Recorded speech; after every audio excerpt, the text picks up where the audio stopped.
주시는 하나님의 말씀은 사도행전 23장 1절부터 11절입니다. 그럼 봉독하도록 하겠습니다. 바울이 공회를 주목하여 이르되 여러분 형제들아 오늘까지 나는 범사의 양심을 따라 하나님을 섬겼노라 하거늘 대제사장 아나니아가 바울 곁에 서 있는 사람들에게 그 입을 치라 명하니 바울이 이르되 회칠한다며 하나님이 너를 치시리로다. 내가 나를 율법대로 심판한다고 앉아서 율법을 어기고 나를 치려 하느냐 하니 곁에 선 사람들이 말하되 하나님의 대제사장을 내가 욕하느냐. 바울이 이르되 형제들아 나는 그가 대제사장인 줄 알지 못하였노라. 기록하였으되 너희 백성의 관리를 비방하지 말라 하였느니라 하더라.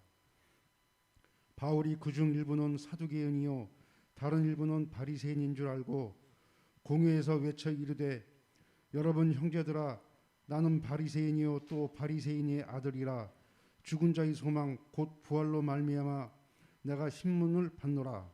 그 말을 한즉 바리새인과 사두개인 사이에 다툼이 생겨 무리가 나누어지니 이는 사두개인은 부활도 없고 천사도 없고 영도 없다 하고 바리새인은 다 있다 함이라.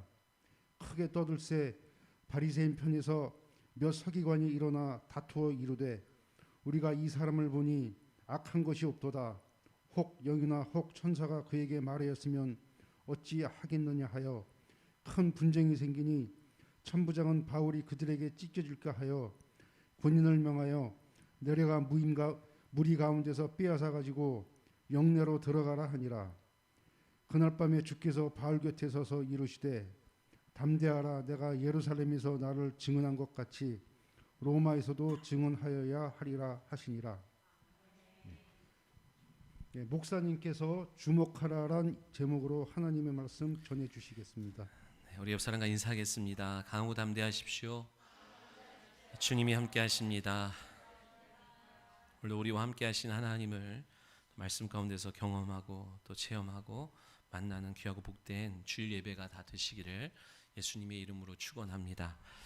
자, 오늘 사도행전 23장 1절로 11절 말씀을 통해서 주목하라라고 하는 제목으로 하나님 말씀 나누겠습니다. 여러분 한번 물어보겠습니다. 여러분은 요즘 무엇을 주목하고 사셨습니까? 각자 자신에게 물어보고 한 주간 내 삶을 되돌아보는 시간이 되기를 바랍니다. 내 시선이 머물고 또 내 관심과 내가 주목했던 것이 무엇인지를 한번 돌이켜보는 그런 주일 예배의 시간이 되기를 바랍니다. 놀라운 것은 내 안에 있는 것을 주목하더라는 것입니다. 다시 말해서 주목하는 것이 내 안에 충만한 것이고 내 안에 충만한 것을 우리는 주목하게 되어 있다는 사실입니다. 그냥 아무거나 주목한 것이 아니라 아무거나 내 시선을 붙잡은 것이 아니라 내 안에 그것이 있기에 내가 그것을 주목하고 있다는 사실입니다. 그래서 영적 세계에서 어떤 일이 벌어지냐면 우리 그 마음밭에 무엇을 채울까 자기의 것을 채우기 위한 끊임없는 싸움이 벌어지고 있다는 사실을 여러분은 아셔야 됩니다. 하나님은 하나님의 소원을 우리 가운데 충만히 채우기를 원하시고 마귀는 마귀의 소원을 충만히 우리 가운데 채우기를 원합니다. 그래서 우리 안에 가득 찬 충만한 것을 우리는 주목하게 되고 그 보는 그대로 보는 것이 실상이 되고 결과를 맞이하게 되기 때문에 그렇습니다. 하나님의 소원은 무엇입니까? 우리 마음에 무엇을 주기를 원하시는 거예요? 생명을 주고 더 풍성하게 하시기 위한 것이 하나님의 소원인 줄 믿습니다. 마귀의 소원은 무엇입니까? 우리의 것을 빼앗고 죽이고 멸망시키려고 하는 것이 마귀의 소원이기에 하나님은 우리의 마음 가운데 영원한 말씀을 심어주시고 마귀는 불법과 거짓을 심어주는 것입니다. 그래서 저와 여러분이 충만한 것을 주목하게 되어지는 거예요. 성도는 무엇을 주목하는 사람입니까? 약속을 주목하는 사람이에요. 하나님의 영원하신 약속의 말씀을 주목하는 것이고 하나님이 약속하신 그 나라를 주목하며 바라보고 걸어가는 것이 성도의 삶인 줄을 믿으시기 바랍니다. 내가 하나님의 자녀요 구원받을 것을 믿는다고 하면서도 땅을 바라보고 살아가는 주목하며 살아가는 성도가 아니고 세상 사람들이 주목하는 것을 덩달아 주목하며 이 삶을, 기회를 잃어버리는 자가 아니라 하나님의 약속하신 나라와 그 상급을 바라보고 주목하고 한 걸음 걸으며 우리에게 주어진 위기와 어려움을 돌파해내는 것이 오늘 성도가 살아가야 할 삶인 줄 믿으시기 바랍니다. 기억할 것은 여러분이 주목하는 것을 자녀도 주목한다는 거예요. 강혜린 집사가 주목하는 것을 우리 다혜리도 주목한다는 거예요. 부모가 뚫어지게 주목하는 것에 자녀의 시선이 머물 수밖에 없음을 여러분 기억하셔야 됩니다. 그래서 내가 좋은 것을 주목해야 되고 복된 것을 주목하는 거예요. 아무리 자식이 잘 되기를 바라고 빌고 빌어도, 아무리 내가 좋은 것으로 뒷바라지를 해준다 할지라도 부모가 주목하는 것이 바뀌지 않으면 자녀의 삶은 절대로 좋아질 수가 없습니다. 한낱 이 땅에서 좋아질지 몰라도, 좋은 삶을 살았다고 할지 몰라도 저 영원히 살아갈 그 나라에서 좋은 삶을 살 수가 없다는, 복된 삶을 살 수 없다는 사실을 여러분은 기억하셔야 돼요. 그건 진리입니다. 변치 않는 진리예요. 자녀 잘되게 하는 길이 뭐라고요? 내가 무엇을 주목하는지에 따라서 결정될 수 있다는 사실을 한시도 잊지 않고, 내가 무엇을 주목하고 무엇에 열망하고 무엇에 시간을 들이고 살아가는지 다시 한번 돌이켜봐야 돼요. 부모의 뒷모습을 보고 자녀는 그 모습, 그 길을 은연중에 자연스럽게 따라갑니다. 싫다 해도 본 그대로 부모가 주목한 것을 그들도 그냥 받아들이고 살아갈 수밖에 없는 것이 오늘 영적 진리인 거예요. 고린도서 4장 18절에 보면 우리가 주목하는 것은 뭐래요? 보이는 것이 아니요 보이지 않는 것이니 보이는 것은 잠깐이요 보이지 않는 것은 영원함이라. 우리가 주목해야 될 게 뭐라고요? 보이는 것이 아니라 보이지 않는 것이래요. 보이지 않지만 실존하는 영적 세계요 영원한 거예요. 여러분 그럼 물어볼게요. 영원한 게 뭡니까? 뭐가 영원해요? 이 땅에서, 이 세상에서. 천지 만물은 다 없어져도 이사야 40장 8절에 꽃은 시들고 풀은 마르나 주의 말씀은 영원하대요. 아멘. 저와 여러분이 주목해야 될 것은 영원한 것을 주목해야 되는데, 그것은 영원하신 하나님의 말씀을 주목하고 살아가는 성도가 되어야 될 줄 믿습니다. 하나님이 우리에게 눈을 주셨어요. 눈을 주신 이유가 무엇입니까? 폼으로 주셨습니까? 눈으로 냄새를 맡으라고 주신 것 아니고 눈으로 보라고 주신 걸 거예요. 그죠? 그러나 볼 것은 너희가 선택하는, 우리가 선택하는 거예요. 육체의 것을 볼지, 보이는 것만 볼지, 아니면 영적인 것을 보고자 할 건지, 보이지 않지만 실존한 것을 보고자 할 건지, 무엇을 보고자 열망하고 사모하고 추구하는지에 따라서 걸어가는 길이 다른 겁니다.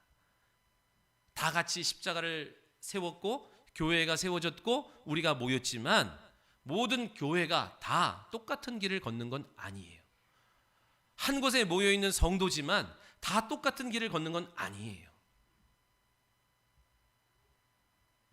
다 자기가 추구한 대로 걸어가는데, 내가 보이는 것을 추구하고 보이는 것을 열망하고 살아갈 사람과 보이지 않지만 실존하고 보이지 않지만 역사하고 보이지 않지만 영원한 생명이 되는 것을 추구할지는 여러분 선택에 달려있는 거예요.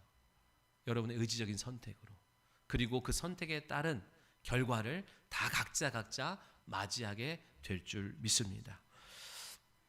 인간은 죄로 인해서 영적 소경이 됐습니다.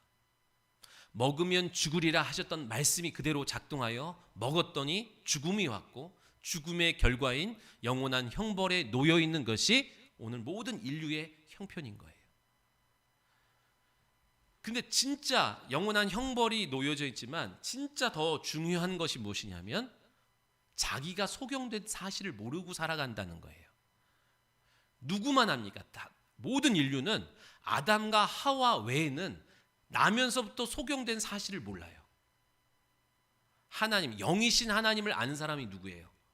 영이신 하나님을 경험한 사람이 누구예요? 아담과 하와밖에 없습니다. 그 이후에 죄로 말미암아 영이 죽은 상태로 나오는 모든 사람들은 다 뭐예요? 나면서부터 속용된 자예요. 그래서 유일한 대안은 뭐밖에 없습니까? 하나님을 경험하고 하나님의 약속을 들은 증인된 아담과 하와가 부지런히 하나님을 경험한 하나님을 나타내고 약속하신 하나님의 말씀을 전해주고 그 말씀을 믿음은 들음에서 나기에 들음으로 믿음이 되어 믿음으로 그 하나님을 바라보는 길 외에는 없다는 거예요.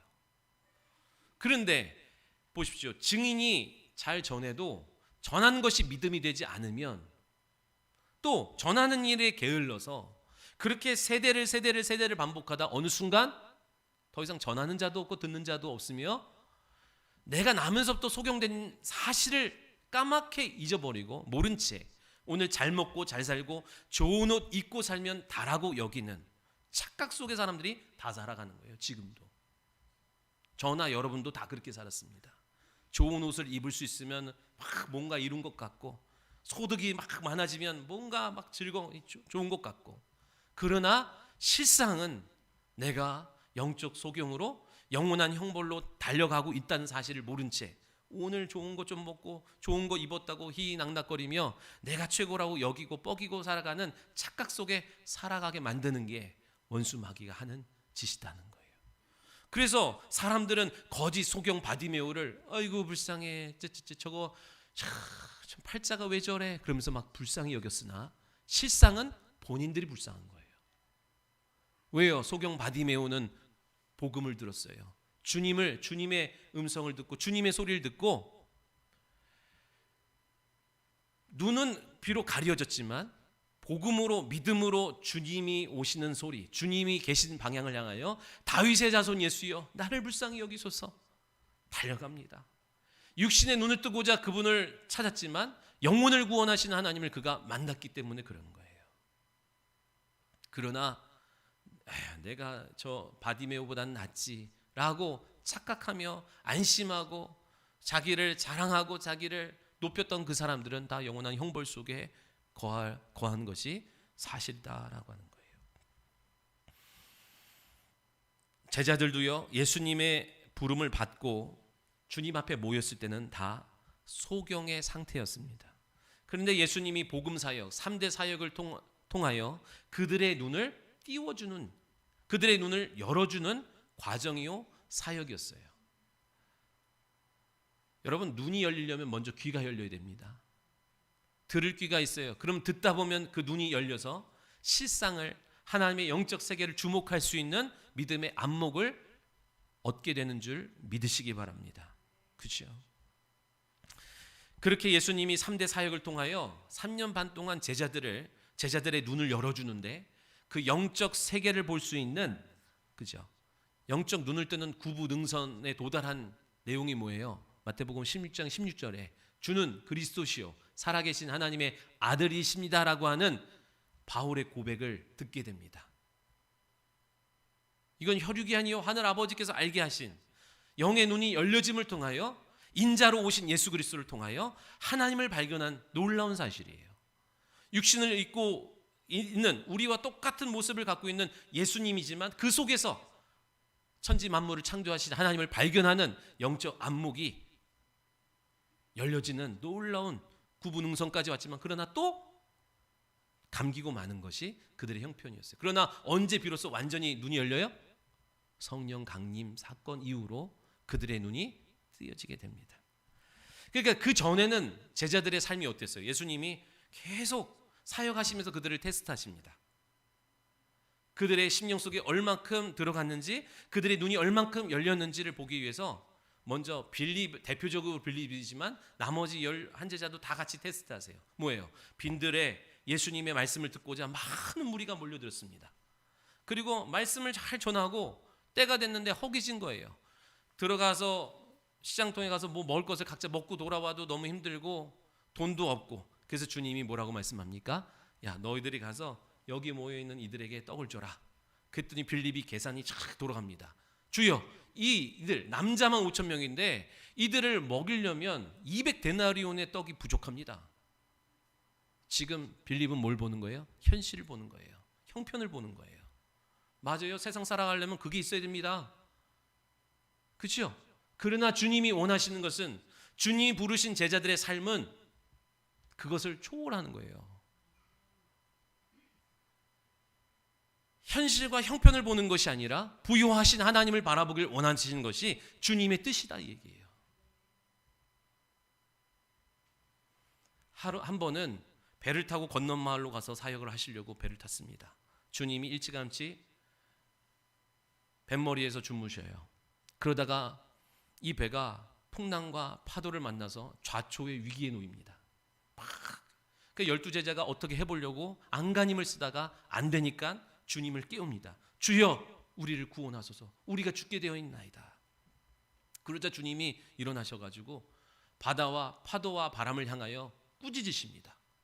그리고 그랬더니 바람과 파도가 잔잔해지더래요.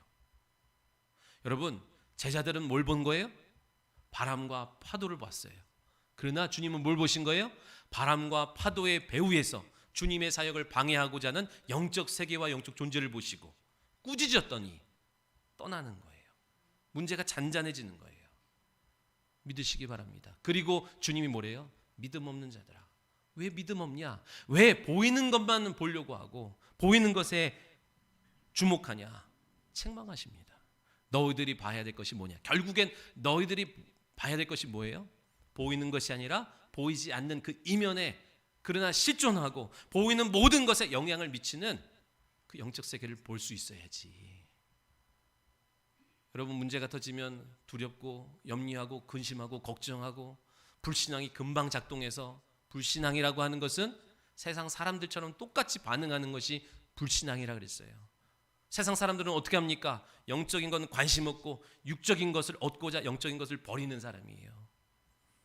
오늘 주께로, 교회로, 광야로 들어온 성도들이 그 불신앙이 계속해서 우리 가운데 작동하고 있다는 사실입니다. 그래서 주님은 뭘 원하시는 거예요? 여기 와서 너희가 떡으로만 사는 인생이 아니라 하나님의 말씀으로 사는 너희 영적 존재라는 사실부터 깨달아라 하는 거예요.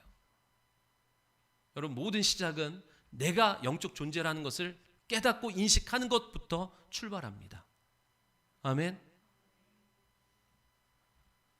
그런 제자들이 진리의 말씀과 진리의 영이신 성령으로 말미암아 비로소 눈을 떠요. 주목하게 됩니다. 그러니까 주목하는 게 달라져요. 눈을 뜨니까. 이제는 보이는 것이 아니라 보이지 않는 것을 주목해요. 보이지 않지만 실존한 영적 세계를 주목하기 시작합니다. 사도행전 3장에 성전으로 기도하러 가다가 성전 미문에서 구걸하는 한 안진뱅이를 만납니다. 그가 뭔가 얻을 것이 없을까 해서 그를 바라볼 때 베드로가 뭐예요? 내게 은과 금은 없지만 내게 있는 것을 너에게 주노니 나사렛 예수 이름으로 일어나 걸어라 했더니 일어나 걷기도 하고 뛰기도 하며 걷기도 하고 뛰게 하신 하나님을 찬미했다고 성경은 기록해요.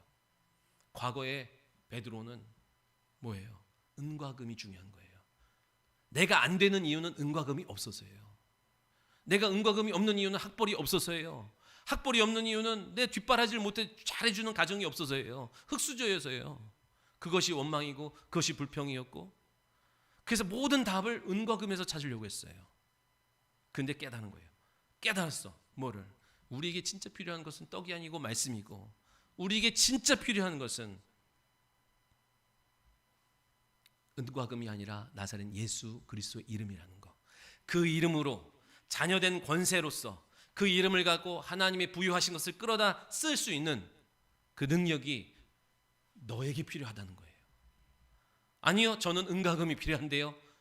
그냥 주구장창 그렇게 말해도 개의치 않고, 아니, 진짜 너에게 필요한 것은 은과 금이 아니라 나사렛 예수 그리스도의 이름이야. 사람들이요 다 소경이 되었기에 그 말을 못 알아들어요. 못 알아들 것을 알니까 못 전해요. 근데 여러분은 주목하셔야 돼요. 그 영혼에게 무엇이 필요한지를. 아멘. 그 영혼에 무엇이 필요한지를 주목할 수 있는 눈이 열리는 게 제자예요. 저와 여러분이 그런 제자가 다 되시기를 예수님의 이름으로 축원합니다. 사도행전 13장 9절에 보니까 바예수라고 하는 유대인의 거짓 선지자 마술사가 있어요. 그 사람은 아주 매력적입니다. 젠틀합니다. 아는 것도 많습니다. 좋은 학벌을 갖고 있습니다. 그래서 지역 유지들이, 지도자들이, 정치인들이 그를 막 대동하고 다니는 것을 기뻐했고 즐거워했고 뻐기고 자랑스러워했어요. 그냥 빨주노초 파란 뭐 무당처럼이 아니라 아주 매력적이고 학식이 있고 그의 말이 축축축축 귀에 들리는 그런 사람이었어요. 다 좋아했어요. 근데 사도행전 13장 9절에 사도 바울이 성령의 충만함을 받아 그를 딱 보는데 뭐가 보여요? 성경은 이렇게 기록합니다. 그를 주목하여 이르되 모든 거짓과 악행이 가득한 자요 마귀의 자식이요 모든 의의 원수요 주의 바른 길을 굽게 하기를 그치지 아니하겠느냐. 오늘 이 시간 주의 손이 너를 덮어서 맹인되게 하겠다라고 말씀하신 거예요. 여러분, 여러분을 넘어뜨리고 여러분을 사랑하고 여러분을 도와주는 것 같지만 실상은 세상은 여러분 안에 뭘 심어주려고 해요? 가장 좋고 매력적이고 날 위한 것 같지만 결국에는 빼앗고 죽이고 멸망시키려고 하는 거짓이 있다는 사실을 믿으셔야 돼요. 그것을 분별할 수 있는, 그것을 주목할 수 있는 영적 안목이 열려야 됩니다. 이거는 자녀도 성도도 교회도 지도자들이면 다 이 안목을 갖고자 해야 돼요. 영분별이 있어야 돼요. 영분별은 부채도사처럼 뭔가 이렇게 하면 신통방통하게 하는 게 아니라 진리의 말씀이 우리 가운데 있으면 영이 분별되는 거예요. 자연스럽게. 내 안에 성령이 계시면 내가 어쩌다가 그냥 좀 신앙생활 뭐 그냥 대충 하다가 성령을 받아서 신앙생활 대충 하다가 누구 손에 끌려가도 신천지나 뭐 어디 이단의 자리에 앉아가 있죠. 그러면 내 안에 하나님의 거룩한 영이 있으면 그 자리에 못 있어요. 영이 충돌해가지고. 무슨 말인지 아십니까? 그러니까 저 사람이 날 속이려고 드는지 저 사람의 목적이 무엇인지 내가 밝혀낼 거예요. 여러분 어떻게 밝혀내요? 속이려고 작정하고 달려들면. 근데 주님이 주신 이 주목하는 영적 안목이 있어야 자연스럽게 분별됩니다. 자연스럽게. 믿으시기 바랍니다. 예전에는 겉사람을 주목했다고 하면 이제는 속사람을 주목하게 되는 거예요. 예전에는 보이는 것을 주목했다면 이제는 보이지 않는 것, 보이는 것으로 일일비했다면 이제는 보이지 않는 것으로 기뻐하고 보이지 않는 것을 추구하고 보이지 않는 것을 보이는 삶에 삶에 나타나기를 원하며 신앙생활하게 되는 거예요. 주님이 오늘 우리에게 주목하라라는 제목으로 말씀을 주신 이유가 뭐예요? 원수는 마귀는 속이는 자요 거짓의 아비입니다. 계속해서 속여요. 누굴 통해서? 험한 모습, 흉직한 모습, 말도 안 되는 것으로 여러분 속이는 게 아니라 광명한 천사의 모습으로 여러분에게 와서 여러분의 세월을 뺏고 여러분의 은사와 달란트가 주께 쓰임받지 못하게 만드는 거예요. 야, 저거는 지옥 가기 틀렸다 싶으면 어떻게 하든 쓰임받지 못하며 세월을 허비하는 인생으로 계속 돌린다는 사실을 여러분은 기억하셔야 돼요. 그러니까 여러분 세상이 보여주는 대로, 세상이 들려주는 대로 다 받으면 안 돼요. 주님의 말씀의 필터를 갖고 이 세상을 살아가는 성도가 되셔야 될 줄 믿습니다. 사도행전 14장 9절에도요. 나면서부터 걷지 못하는 자가 있었어요. 근데 그가 바울이 전하는 말씀을 듣는 가운데, 믿음은 들음에서 나냐 그랬죠? 네? 말씀을 듣는 가운데 그 심령 속에 믿음이 딱 생겼어요. 그것을 바울이 주목했어요. 아, 믿음이 있구나. 구원받을 믿음이 있구나. 그러나 그 스스로는 일어날 수 없는 형편이에요. 믿음은 있는데 그 믿음이 작은 거예요. 그때 바울이 뭐래요? 일어나라. 밖에서 끌어주는 거예요. 그러면서 그가 나면서도 걷지 못한 자가 걷게 되고 하나님을 만나게 되는 계기가 됩니다. 그러니까 저와 여러분에게 어떤 안목이 있어야 돼요? 저 사람은 안 돼. 저 사람은 안 돼. 육신의 딱 모습 보니까 그냥 풀 죽어 있고 막 이러고 있으니까 저건 안 돼, 안 돼. 아니, 우리는 뭘 봐야 돼요? 그 안에 있는 작은 구원받을 믿음이 있는지를 보고 혼자 못 일어난다 얘기예요. 그죠? 그러니까 지도자는, 제자는 뭐 해야 돼요? 그 속에 99%의 불가능한 안 된다는 것을 보는 게 아니라 될 것을 볼 수 있는 눈이 있어야 됩니다. 아멘. 육신의 눈으로, 경험으로, 내 성향으로 보면 안 돼. 하기 싫어. 그러나 주님이 뭘 보게 하시는 거예요? 그 안에 가능성을 보게 하시는 거예요. 된다. 너가 수고하면 된다. 너가 그를 일으켜 주면 그가 일어날 수 있다. 그것 때문에 못 놓는 거예요. 그것 때문에. 다 안 된다 그래도 오늘 제자는, 오늘 교회는 그 구원받을 만한 작은 믿음, 그거 하나 보고 사역하는 거예요. 믿으시기 바랍니다. 그렇다면 여러분, 어떻게 그들에게 주목할 수 있는 영적 안목이 생긴 거예요? 어떻게 생겼어요? 제자들이 겉만 보다가 속을 보기 시작하고 보이는 것을만 보다가 보이지 않는 영적 세계를 주목할 수 있게 되는데, 어떻게? 성령 받아서. 그렇죠. 성령 받아서 이렇게 말하면 되지만 보다 더 구체적으로, 보다 더 폭넓게 이해해야 되는데, 오늘 본문 1절을 같이 읽어볼게요. 시작.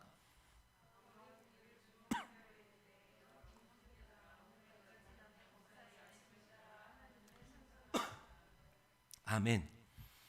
하나님을 섬겼대요. 범사 양심에 따라 하나님을 섬긴 결과 그가 주목할 수 있는 눈을 갖게 되었다고 바울은 그렇게 고백합니다. 출애굽기 5장 1절에 하나님이 모세를 보내셨어요. 애굽에. 그리고 말씀을 주십니다. 내 백성을 보내라. 그들이 사흘 길쯤 가서 나를 섬기리라. 내 절기를 지키리라. 그래요. 섬기리라. 여러분 물어볼게요. 하나님이 이스라엘 백성들을 왜 출애굽시키셨어요? 하나님이 저와 여러분을 왜 세상에서 불러내셨어요? 왜? 성경이 뭐래요? 하나님을 섬기게 하기 위해서.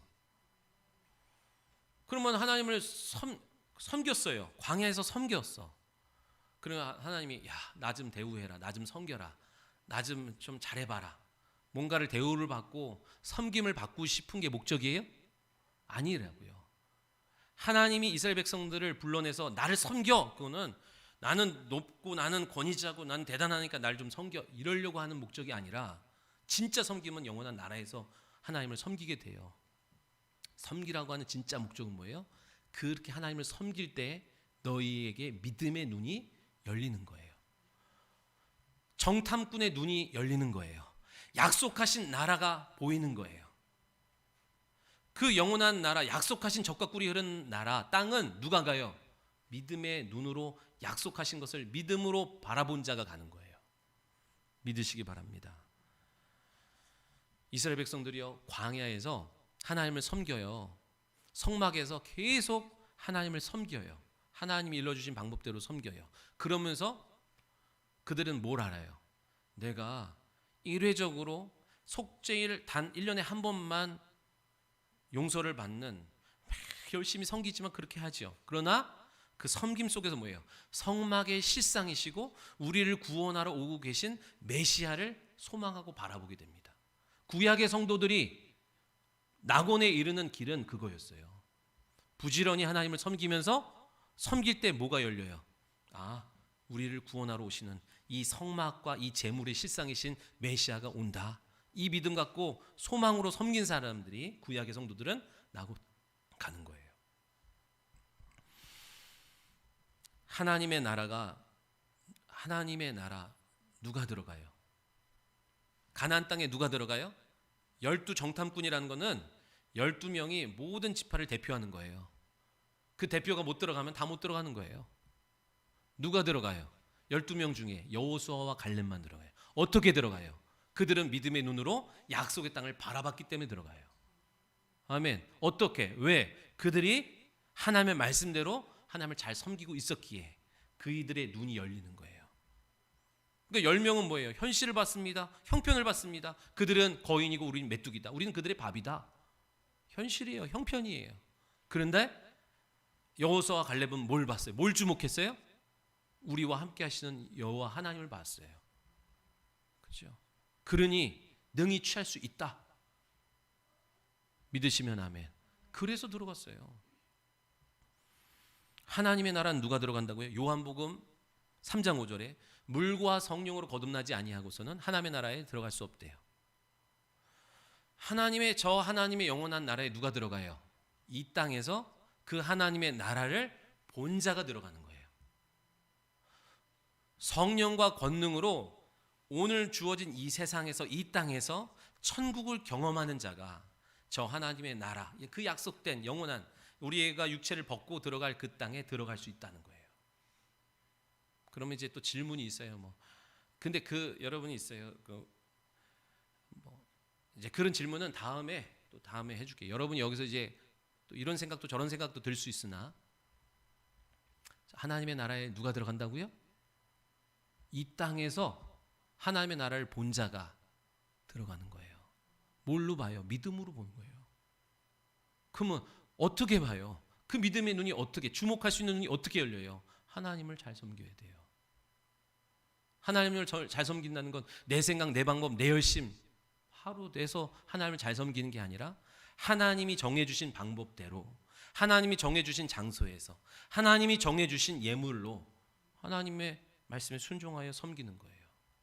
그러면 약속하신 믿음의 눈이 비로소 한 풀 한 풀, 사도 바울의 눈에 비닐이 벗겨지듯이 하나하나 벗겨져서 비로소 보이는 세계를 영향을 미치는 보이지 않는 세계가 보여지게 되고 믿어지게 되는 줄 믿으시기 바랍니다. 한마디로 뭐라고요? 지금 여러분이 이 땅에서, 지금 여러분이 살아가는 이 세상에서 하나님 나라 천국을 봐야 된다 얘기예요. 그래서 제가 서두에 그랬죠. 성도는 뭘 보고 한다고요? 믿음으로 하나님 나라를 보고 하는 자예요. 영원한 약속의 말씀으로, 말씀은 믿음 되니까 그 믿음으로 하나님 나라를 바라보면서 오늘 현실 가운데 넘어지고 쓰러지고 위기가 있고 어려움이 있고 두려움이 있고 환란이 있으나 그것을 능히 통과하고 나아가는 것은 약속한 하나님의 나라를 바라볼 때에 가능한 거예요. 믿으시면 아멘. 그러면 물어볼게요. 여러분은 천국에 가셨습니까?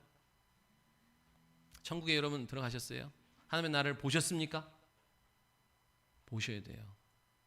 그거는 물과 성령으로 거듭나지 아니하면, 물은 말씀도 얘기하고 세례를 뜻하기도 하고 물과 성령으로 거듭나지 아니하면 깜빡깜빡하는 거예요.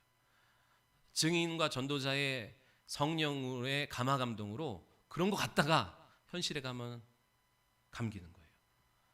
네 가지 마음밭 가운데 돌짝밭까지 들을 때는 좋았으나 현실에 가면은 뿌리가 없어서 금방 아이고 아니야. 불이 들어왔다가 나갔다가 들어왔다 나갔다가 안 들어온 채 쭉 살다가 가끔 나왔다가, 그래서 뭐가 있는 줄 알았는데 또 교회 문 밖에 나간 순간 또 꺼졌다가, 성령 받아서 그 빛이, 그 불이 켜져야 되는 줄 믿으시기 바랍니다. 여러분, 천국은 교회가 천국입니다. 교회가 천국. 교회는 천국의 분견소, 천국의 관문 떨어져 있지만 그것을 통해서 천국을 들어와요. 집 나간 탕자의 아버지가 돌아올 탕자를 기다리면서 어디를 바라본대요? 동구 밖에 나와서 아직 거리가 먼데, 아직 옛날 성경에 아직 상거가 먼데 라고 하는 아버지의 시선의 끝자락, 실루엣이 보이는 그 끝자락을 아버지는 계속 주목하고 계시대요. 거기가 어디예요? 교회예요, 교회. 지금 하나님의 시선이 어디에 향해 있어요? 하나님이 보시는 시선의 끝자락이 어디냐면 교회라고요. 아직 아버지 품에 안기진 않았지만 그 아버지 품으로 올 수 있도록 아들이 걸어온다고요. 어디로? 교회에 보이는 거예요. 그러니까 교회는 회개할 수 있고 돌이킬 수 있고 하나님 뜻대로 살 수 있는 기회의 자리가 교회인 줄 믿으시기 바랍니다. 그렇게 주님 천국은 아직 하나님 품에 거하진 않았으나 그 아버지 품으로 나오는 연결된 관문과 같은 곳이 교회라고요. 그래서 육체가 있는 성도는 어디에 두세요? 교회라고 하는 천국에 두시는 거예요. 그러다가 여러분이 교회 생활을 하다가 신앙생활을 하다가 육체를 벗는 날이 오죠. 죽는 날이 다 옵니다. 사람에게 한 번 죽는 것은 정해진 일이에요. 그렇게 우리 믿는 자가 육신의 옷을 벗으면 어디를 간다 그래요? 성경에 낙원에 이른다 그래요. 낙원에. 거기는 아픔도 슬픔도 근심도 걱정도 없이 부활의 아침을 바라보고 대기하는 장소가 낙원인 거예요. 자, 그 다음에 주님이 다시 오신다 그랬는데, 예수님이 다시 오실 때에 먼저 낙원에 있는 성도들을 불러내십니다. 천국으로. 그리고 천사장의 나팔 소리로 육신을 입고 교회에 머물고 있는 성도들 중에 성령 받은 성도들을 이끌어내세요. 불러내세요. 어디로? 천국으로. 영원한 나라에 먼저 부르시는 거예요. 그래서 잘 보세요. 교회와 낙원과 영원한 나라, 그 천국은 연결되어 있어요. 통으로 연결되어 있어요. 그래서 교회 생활은 연습이 아닙니다. 무슨 말인지 알아요? 여러분이 여기서 믿음으로 무엇을 심고 헌신하고 수고하고 하나님을 섬기는 믿음으로 하나님의 형상을 소유한 형제들을 섬겼어요. 구제했어요.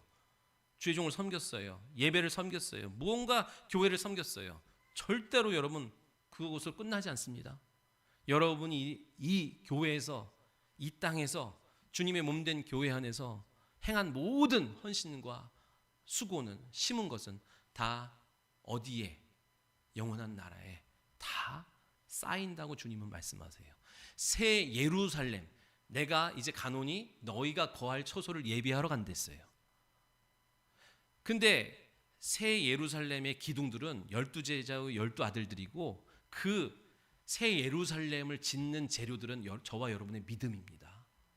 믿음으로 심고 헌신한 모든 것이 내가 거할 처소의 아름다운 재료가 되어서 다 영광스러운 모습으로 된다는 거예요. 그러니까 오늘 주님 뭐래요? 이 땅에서 썩어지고 없어지고 도둑과 그저 쥐가 들끓는 거 빼앗기는 이 땅에 심지 말고 영원한 하나님의 나라에 심으라고 하나님은 우리에게 말씀하세요. 그게 지혜로운 거야 말씀하세요. 여러분 다 없어진다고 생각하죠? 교회 오면 헌금으로 내가 없어지고 교회 오면 뭐 헌신을 요구해서 시간도 없어지고 없어진다고 생각하죠? 절대 없어지는 거 아닙니다. 그 원수마귀의 속임에 넘어가지 마십시오. 여러분이 심은 거는, 여러분이 헌신한 거는 다 영원한 나라에 준비된 줄 믿으시기 바라요.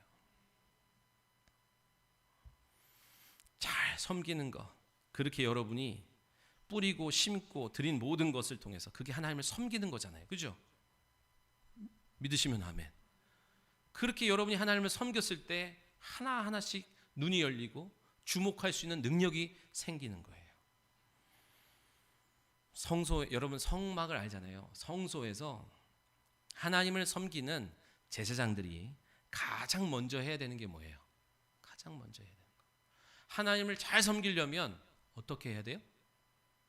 하나님을 잘 섬기려면 성막을 보고 그러니까 자, 성막 안에서 하나님을 섬겨요.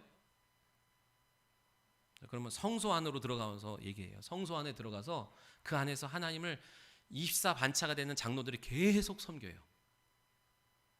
근데 하나님을 잘 섬기려면 먼저 성소 안에 뭘 해야 돼요? 금등대에 불을 켜야 돼요.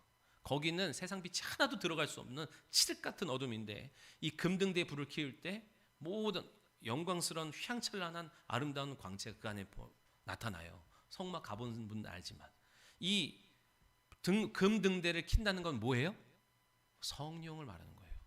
성령의 불을 밝혀져야 거기서부터 떡을 진설하는 섬김, 향로에 불을 켜는 섬김, 이 하나님의 이 섬김을, 하나님을 섬기는 일들을 온전히 행할 수 있어요.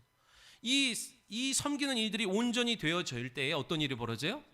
1년에 단 한 차례 휘장문이 열리면서 지성소로 들어가서 하나님을 경험하고 하나님의 용서를 받는 역사가 나타나는 거예요. 그렇죠? 하나님을 결국에는 여러분 보세요. 결국에 하나님을 잘 섬긴다는 것은 우리의 믿음을 유지하고 보존하고 성장시키는 거예요. 그러니까 하나님을 섬기라고 그러지만 실상은 내 믿음을 잘 지키고 성장시키는 것이 하나님을 잘 섬기는 거예요. 자, 육신의 자녀가 부모에게 효도하는 게 뭡니까? 여행 보내드리고 좋은 거 사드리고 그게 효도예요? 그런 거를 바라는 부모도 있어요. 그러나 실상 진짜 효도는 뭐예요? 부모가 낳아준 육체, 부모가 낳아준 이 몸을 잘 지키고 하여튼 우리가 잘 되는 게 효도 아닙니까? 그죠? 영적인 것도 마찬가지예요. 하나님을 잘 섬기는 것은 하나님의 형상을, 하나님이 다시 주신 생명을 잃어버리지 않는 거예요. 처음 주신 생명을 잃어버렸다고요. 그래서 다시 주셨어요. 그 생명 잃어버리지 않는 것이 하나님을 잘 섬기는 효도하는 성도의 모습인 것을 기억하셔야 돼요. 그러니까 하나님이 나를 섬겨라, 출애굽해서 나를 섬겨라 하는 건 뭐예요? 우리에게 약속의 땅을 바라볼 수 있는 믿음의 눈을 열어주시기 위함인 거예요. 너가 이곳에서 애굽 사람처럼 보지 않고 믿음의 눈을 열고 빨리 그 나라를 봐. 그러면 본대로 들어가는 거야. 본대로 들어가는 겁니다. 보고자 해야 돼요. 아멘. 하나님의 살아계심의 역사를 보고자 해야 됩니다. 언제 진짜 섬기는 거예요? 무엇으로 섬겨요? 여러분, 하나님의 나라로 우리가 가면, 영원한 나라 가면 우리 육체 것 다 내려놓고 갑니다. 세상 사람들은 공수래 공수고 그래요. 빈손으로 왔다 빈손으로 간다 그래요. 맞는 말이죠. 누구도 뭘 들고 가는 거 못 봤잖아요. 관에다가 넣긴 넣어도. 그러나 성도는요, 빈손으로 왔지만 영광의 면류관, 의의 면류관, 생명의 면류관 갖고 갑니다. 여러분이 수고하고 헌신하고 믿음으로 심은 모든 것 다 그 나라에 갖고 가는 거예요. 믿으시기 바랍니다. 그러니까 여러분, 언제 섬긴다고요? 뭘로 섬겨? 육신의 것으로 아무리 섬겨도, 여러분, 하나님은 여러분이 봉투에다가 아무리 많은 금액을 넣어도 믿음이 없으면 교회는 받아 놔. 그죠? 그러나 하나님은 안 받아.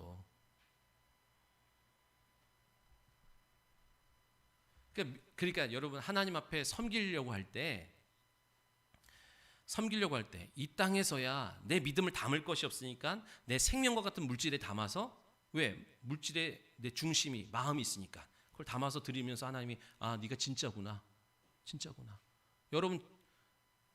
여러분의 마음의 진위 여부를 알기 위해서 하나님이 요구하시는 거예요.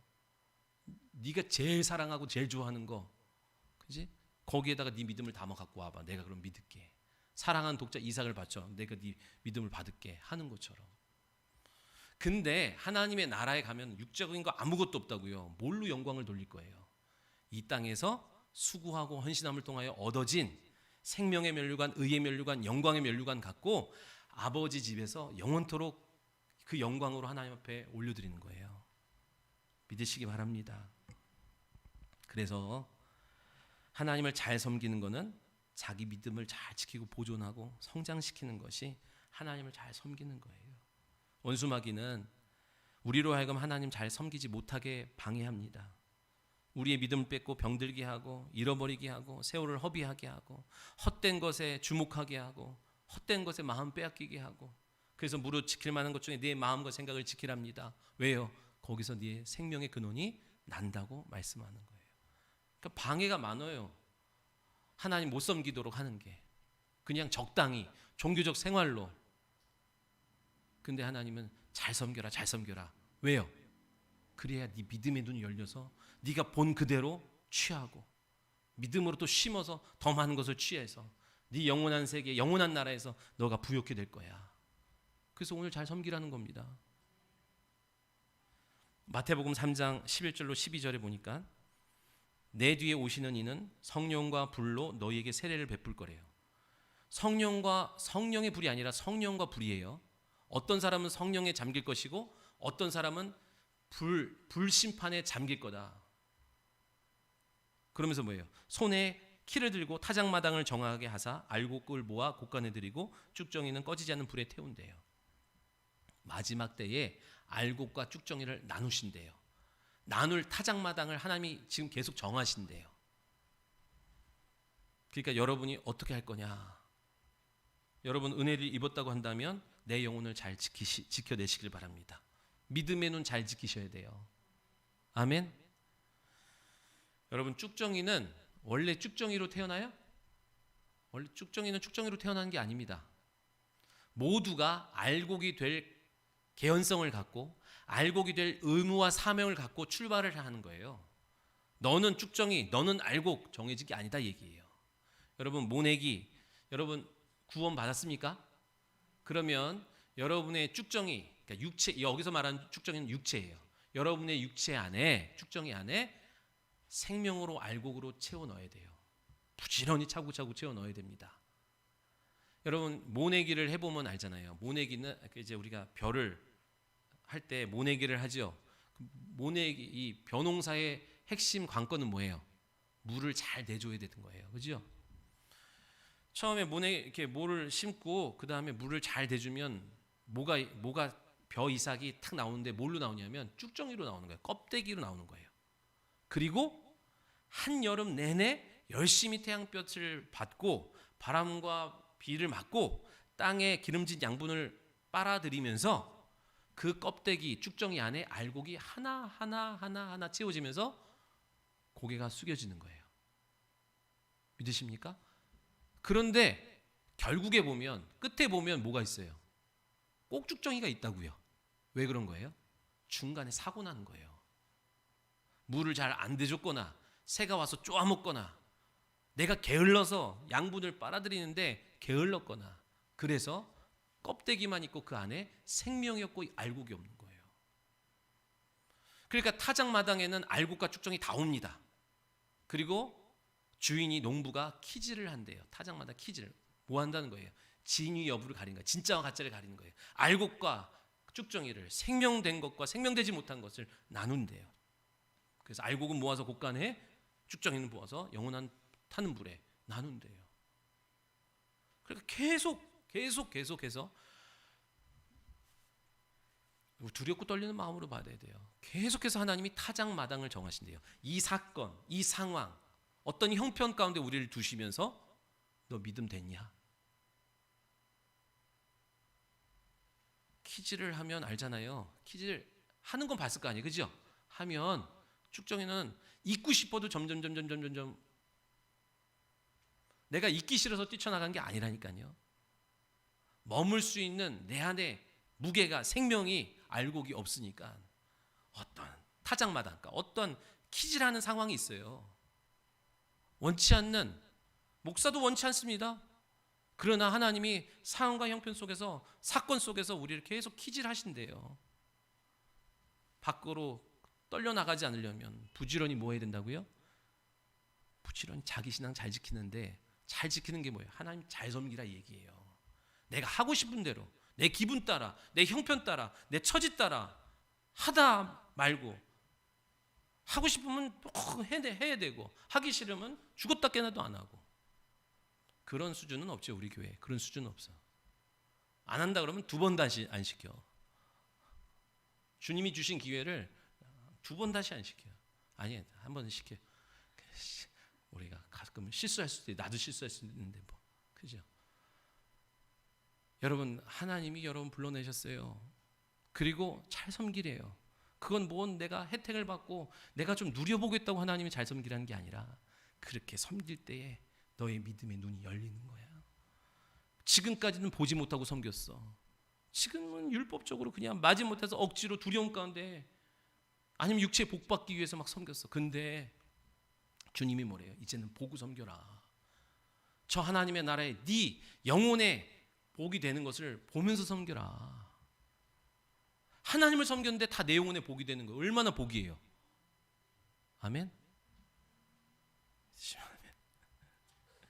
하나님을 잘 섬기는 게 뭐예요? 그분이 주신 생명을 잃어버리지 않는 거예요.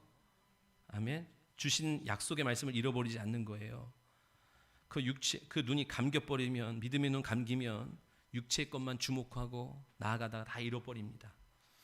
이제 본문으로 돌아왔는데, 이제 본문인데 본문은 짧아요. 오늘 본문에 바울이 혼자서 사내들인 공회 앞에 섰어요. 엄청나게 거대한 종교 재판 공동체라고요. 이 어마어마한 종교 재판장에 사내들인 공회 앞에 주눅들지 않고 담대하게 그들을 지금 바라볼 수 있는, 주목할 수 있는 이 담대함이 바울에게서 어떻게 주어진 거예요? 본인이 그런 거예요. 하나님 잘 섬겼다. 난 하나님을 봤다. 하나님 경험했다. 하나님이 살아계신 걸 내가 체험했다. 그러니까 담대한 거예요. 여러분의 자녀들이 세상에 나가서 그렇게 담대하기를 소원합니다. 성도 여러분, 여러분이 담대하기를 소원합니다. 내 형편과 처지가 아니라 만군의 여호와의 이름으로 여러분 바라보기를 소원합니다. 이스라엘 백성들이 다 주눅 들고 있었어요. 다 기죽었어요. 골리앗 앞에. 근데 뭘 봤어요? 골리앗의 형편, 능력과 자기의 처지를 보니까 고개를 못 들어, 주목을 못해. 근데 다윗은 만군의 여호와를 주목하니까 골리앗의 형편을 딱 보여요. 그의 실체를 보여요. 그들의 실력을 봐요. 그러니까 뭐 만들고 와요? 작대기 하나랑 물맷돌 5개 만들고 간 거예요.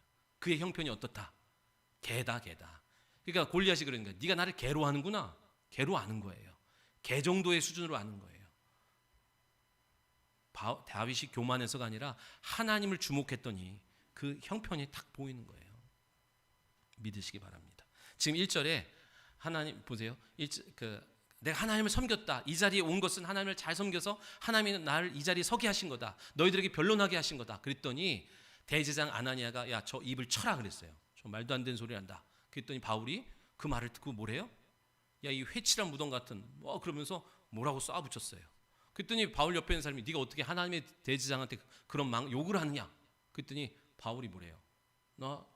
지금 대제사장이 갑작스럽게 이 상황 속에서 자기의 대제사장의 옷을 안 입고 왔어. 그러니까 바울이 그가 대제사장인지 아닌지를 모르는 거예요.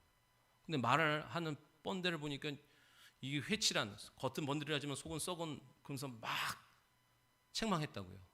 근데 뭐예요? 모르고 했죠. 모르고 했어도 내뱉은 말이니까 자존심 때문에 계속 할 수 있는데 바울이 뭐예요? 출애굽기 22장에 너의 백성의 관리, 권위자들은 하나님이 세운 거니까 함부로 하지 못하도록 말씀하신 것에 순종하여 내가 몰라서 그랬습니다. 내가 사과합니다. 다 그래요. 그렇게 하나님의 말씀 앞에 자기를 꺾고 또 들어가니까 또 믿음의 눈이 딱 열려요. 그러면서 6절에 뭘 보여요? 오늘 이 지금 거센 공회, 사내린 공회 앞에서 자기를 죽이려고 하는 득달처럼 우는 사자와 같이 노리는 사람들 속에서 뭐를 딱 보게 되냐면 바리새인들과 사두개인들을 보게 돼요. 원래 여기 유대교는 세 그룹이 있어요. 바리새인, 사두개인, 서기관 그룹이 하나가 돼서 당시 유대교의 지도자로서 이 사내들인 공회를 좌지우지하고 있었다고요. 근데 바리새인과 사두개인의 상극인 것을 탁 캐치해요. 여러분 놀라운 겁니다. 같이 안 맞는데 악한 일에 하나 되는 거예요. 그럼 바울이 딱 봐서 뭐래요? 나는 바리새인이요 바리새인의 아들입니다. 나는 부활의 문제 때문에 여기 왔습니다. 근데 사두개인들의 특징이 뭐냐면 부활도 안 믿고 영도 안 믿고 천사도 안 믿어. 근데 바리새인들은 부활도 믿고 영도 믿고 천사도 믿어. 그러니까 갑자기 사도 바울 1대 3으로 싸우던 이 상황 속에서 갑자기 싸움이 전세가 바뀌어져요. 누구와 싸워? 바리새인들과 사두개인이 싸우는 겁니다. 근데 서기관 그룹은 누구 편을 들어요? 바리새인 편 들어요. 야, 저가 만약에 천사의 말을 듣고 와서 전하는 거면 어떡하냐? 내가 봤을 때는 제 바울은 잘못한 거 없어. 그러니까 바울은 쏙 빠지고 잡아 죽이려고 했던 사람들끼리 자기들끼리 막 거세게 싸우기 시작합니다. 그때 천부장이 그를 빼내요. 위험해서. 그날 밤에 하나님이 바울에게 찾아오셔서 담대해라. 두려워하지 마라. 네가 오늘 이 예루살렘에서 담대하게 복음을 전한 것처럼 로마에 가서도 복음 전해야 돼. 오늘처럼 거기서도 담대해라. 그 위로를 받고 바울이 담대하게 다음 자리로 나아가게 되는 것을 보게 됩니다. 사랑하는 성도 여러분, 믿음의 눈은 어느 날 하루아침에 뿅 하고 뜨는 게 아니에요. 눈을 막 비비면 보이는 게 아니에요. 어릴 적에 나는 그러면 보이는 줄 알았어. 그래서 기도할 때 막 눈을 막 눌렀어. 뭐라도 좀 보이고 뭐라도 좀 듣기. 그렇게 되는 게 아닙니다. 하나님의 말씀에 하나하나 순종하고 섬기며 나아갈 때 놀라운 비밀의 영적 비밀이 하나씩 여러분의 수준만큼 순종한 만큼 공개되는 것을 믿으시기 바랍니다. 오늘 하나님은 저와 여러분에게 뭘 요구하세요? 주목해라 이 얘기예요. 주목할 수 있는 능력을 키워라 이 얘기예요. 그래서 여러분을 잘하려고 하는데 자꾸만 안 되고, 사랑해서 한 건데 자꾸만 갈등이 비춰지고, 열심히 했는데 소득이 없는 이 왜 그래요? 다 속아서 그래요. 불법과 거짓이 우리 가운데 교묘하게 역사해서 자꾸만 좀 먹고 자꾸만 새는 거예요. 밑 빠진 독에 물 붓는 것처럼. 분별하셔야 돼요. 주목하셔야 돼요. 뭐를 꺾어야 되는지, 무엇을 회개해야 되는지, 무엇을 붙들어야 되는지, 무엇과 싸워야 되는지, 내 인생과 내 세월을 허비하지 않기 위해서 주목하셔야 돼요. 어떻게? 하나님을 섬기면서 말씀대로. 그런 성도 다 되시기를 예수님의 이름으로 축원합니다. 살아계신 하나님 감사합니다. 오늘 우리가 주님 앞에 나와 하나님의 말씀으로 또 눈이 떠지는 귀하고 복된 날이 되기를 원합니다. 보이는 것, 느껴지는 것만 보고 느꼈지만 이제 주님의 말씀으로 하나님을 섬김으로 믿음의 눈, 영적 안목이 열려지게 도와주셔서 세상을, 내 삶을, 내 인생과 자녀와 내 앞의 진로를 잘 주목하여 보이는 것에 현혹되는 인생 되지 않게 하시고, 보이지 않지만 역사하는 하나님의 나를 것을 보며, 보이지 않지만 역사하는 어둠의 세력들을 분별하여 보혈로 예수 그리스도의 이름으로 꺾고 승리하는 우리 모든 성도 되게 하여 주옵소서. 감사하며 예수님의 이름으로 기도하옵나이다. 아멘. 옆 사람과 인사하겠습니다. 주목하십시오. 주님이 열어주십니다.